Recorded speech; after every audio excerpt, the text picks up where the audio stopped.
Hey, what is going on, everybody? I am back with another early morning video. I like doing all my videos in the morning because everybody is still asleep. And I get a little bit of time to myself. Uh, let's see, what is it? It is 5:30? 5:30 in the morning. Today I'm going to do an unboxing video. I haven't done one of these in a long time. At least I don't remember the last time I did one. I'm going to go and unbox it with the Boker Plus Quaken.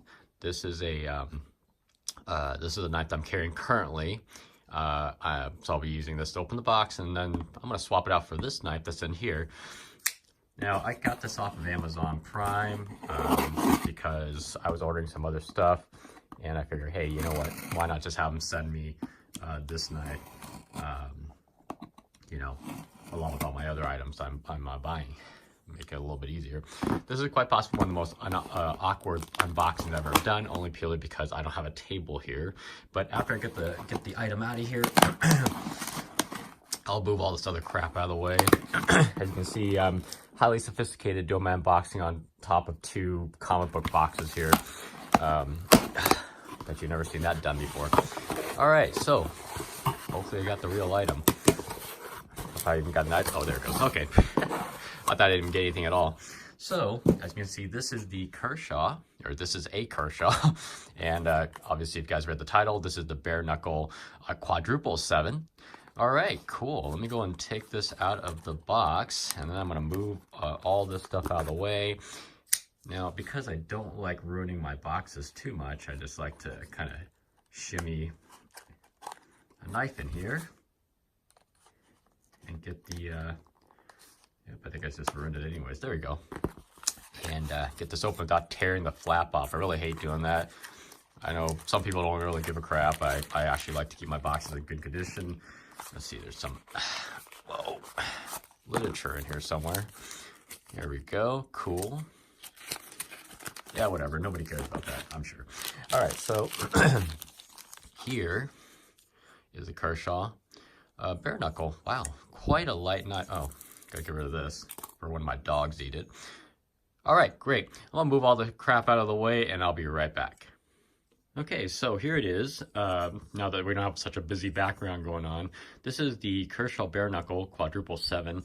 And this is obviously a very good option for those of you who want, you know, the famed 777, or at least that design.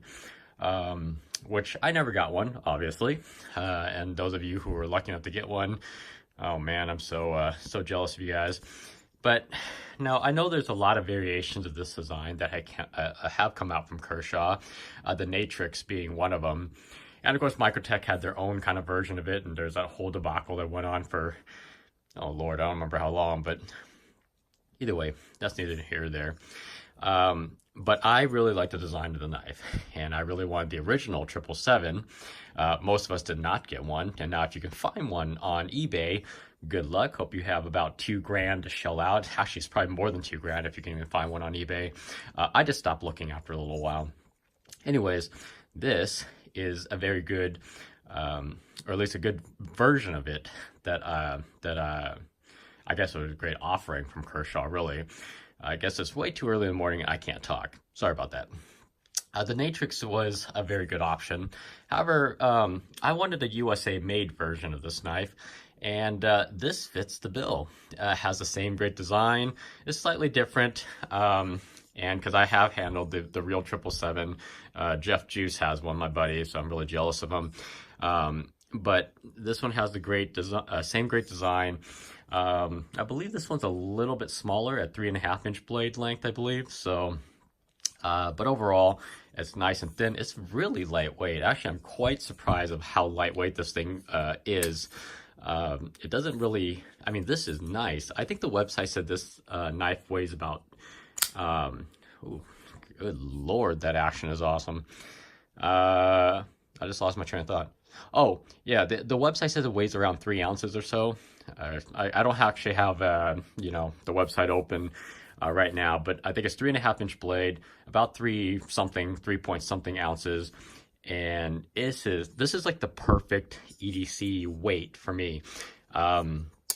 I may, going with my normal or my normal, my current trends for myself at least for blade carry, I would prefer something like slightly smaller. The 3.25 mark would have been a nice size for me.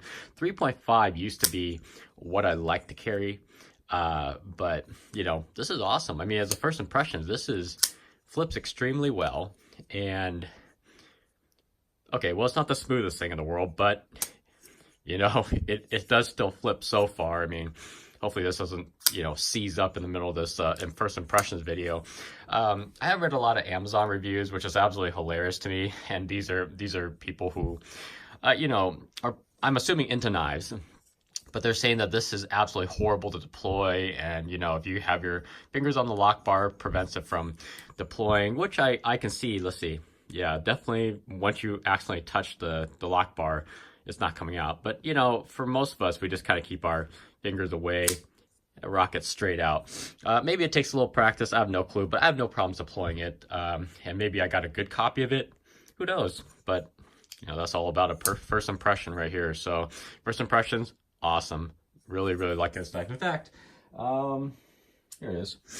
Here's my Kershaw Knockout that I got as a gift from Jeff Juice maybe like 2 years ago, I think. Same kind of deal. What do they call these? A floating lock bar. Nice little cutout. Also nice and thin. I've been using this off and on, so look for a follow-up on this one. But this one, I believe, is spring assist. No, it's not. Is it? I think this one's spring assisted. I can't remember now. Yeah, this one's spring assisted. I'm not a huge fan of spring assisted knives, but I have to admit that the Knockout is quite a nice EDC knife, and now that I have both these in hand, the Barenuckle is actually even lighter. I think they're about the same width. I mean, I'm just eyeballing it through the camera lens here, but definitely lighter weight, and I think I'm gonna have a easier time carrying the quadruple 7. Oddly enough, I think the Knockout only has, oh, there you go, hand on the locking bar. I think I have, this is only 3.3 inches. Oh yeah. So the Barenuckle manages to put almost a substantially larger blade into the same length of a handle, I think, right? Yeah, it looks like if you go from like the tallest tip to the other tallest tip, though that's awkward, the handle is exactly the same length practically, but it just has a shorter blade. Oh, no, that's cool. So they really got a good blade to handle ratio going on for the Barenuckle here. And the one thing I have noticed through the camera, which is something I haven't noticed through when I was looking at the website, it actually has a slight beak, if you will, when it comes. So the nice little curvature here, but then it almost comes back down the other way, almost in like basically a recurve, right? But oh, gotta love it. There you go, the USA flag on there. There you are. That's what I like to see on my knives. But yeah, this and the nice kind of pedestrian neutral color of gray on, grayish stone washing of the blade. This is a very nice knife. I have to say my first impressions are very favorable at this time. So look for a use and experience video from me. I may do a review of it in between. I'm not too sure, but this knife is going in my pockets today, and it will be replacing my Quaken or for pocket time. While I do like the Quaken, oh wow, the Quaken is substantially heavier than the Barenuckle. So I'm probably gonna have a much let me feel. These are about the same weight. These are almost about the same weight. At least by feel, they are about the same weight. So yeah, actually, I think the Barenuckle is slightly thinner. But yeah, this I'm probably gonna have a nice experience carrying this in my pockets. And wow, I'm really happy I got this. So anyways, One last thing, this is, I believe, is Sandvik steel, which is fantastic steel. If you don't mind sharpening it, just more often than say S30, S30VN or S35VN. Otherwise, I mean, this is a fantastic feeling knife so far. So I will report back on my findings and my experience with this knife, and let you guys know what's up. So anyways, if you got any questions or comments, please leave it below. Otherwise, take care, have a nice day, and I'll catch you guys on the next one.